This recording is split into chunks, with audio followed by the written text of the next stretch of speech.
Hey guys, it's Red here, and this time we are in Live Oaks. And we're going to be extremely lucky this time.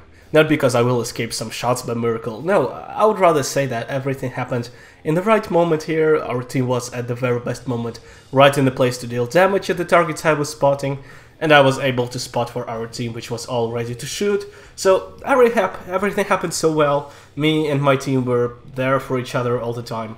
But still, even without such a perfect cooperation, this map is pretty good for scouting. So, I want to talk to you about aggressive scouting and YOLO scouting.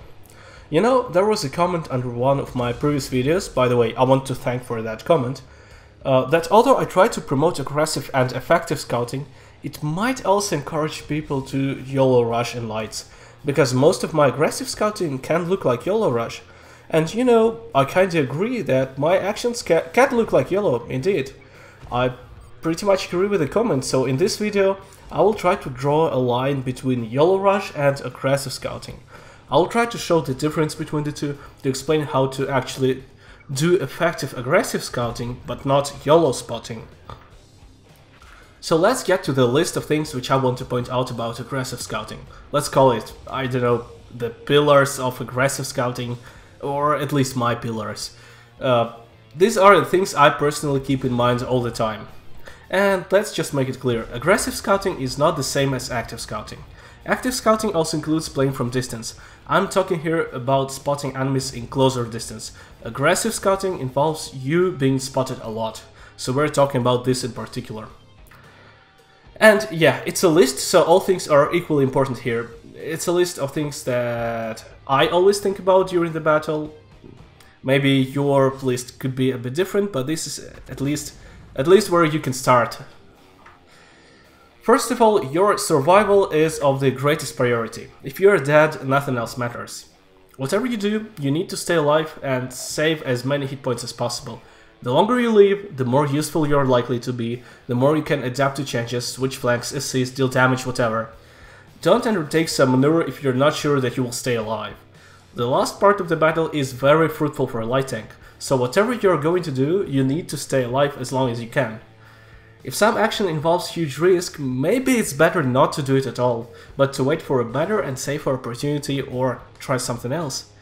Again, don't forget that I'm talking about aggressive scouting, so don't stand near artillery to live longer. That's not what I'm talking about. Spot enemies, but do it as safely as possible. It's better sometimes not to spot someone than to spot and die. Secondly, you must know the positions where enemies are most likely to be at the moment. You spot not just everyone around.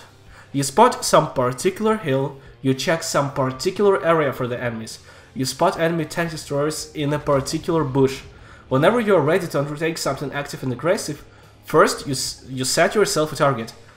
I need to check if enemy is in one of those 3 bushes, and you approach those particular bushes in the right way. Don't forget to think about where other still unspotted enemies can be, to avoid their fire as well. Have a look at the enemy setup to predict where enemy tanks are more likely to be. Of course, generally you set yourself several target areas to spot at the same time, and you should plan the safest route to do that, of course. Thirdly, when playing aggressive route close to the enemy positions, keep in mind that in order to spot an enemy, you need less than a second, you need just a moment. You light the enemy up, and there is no point in staying in danger anymore. Plan your aggressive scouting route in such a way that you are A. spotted as late as possible, and B. exposed as little as possible. You must know when you will be spotted, and you must be ready for that. And if you need one little moment to spot the enemy, why should you spend more time under enemy fire? So, landscape and obstacles are your best friends. Appear from behind the building and hide behind some bump in a second. The enemy will be spotted and hit before he even realizes what's wrong. Next, you must know who is going to shoot at the area that you will check for the enemies. Make sure that some of your teammates can actually see the area you spot. Otherwise, your aggressive spotting will make no good. Aggressive scouting always involves some risk, and you don't want to risk spotting enemies if nobody will be able to hit them, right? This point also includes knowing when to retreat. If you see that the flank you're on is lost no matter how well you assist, Give some last assistance to get the most of it and just leave. You are done on this flank, but it doesn't mean you are done in this battle. Also, take into account the individual properties of your tank. How quick is it? Can you do everything quickly and spot enemies before they get to safe area? How large is it? How well can you avoid enemy fire if you are spotted in the open? How well can you use landscape to hide your tank? Every action has to be well planned. Sometimes you just follow the same route several times, you make circles to keep area under longer control, but even then you know what you're doing and you're keeping an eye on the changes that can happen. Aggressive scouting requires a lot of thinking, a lot of concentration. You need to keep a lot of aspects in your mind to do everything right. It's challenging, but that's what makes it interesting, at least for me.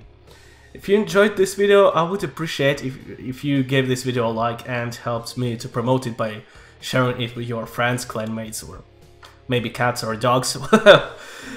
Thank you for watching and see you in the next videos, guys.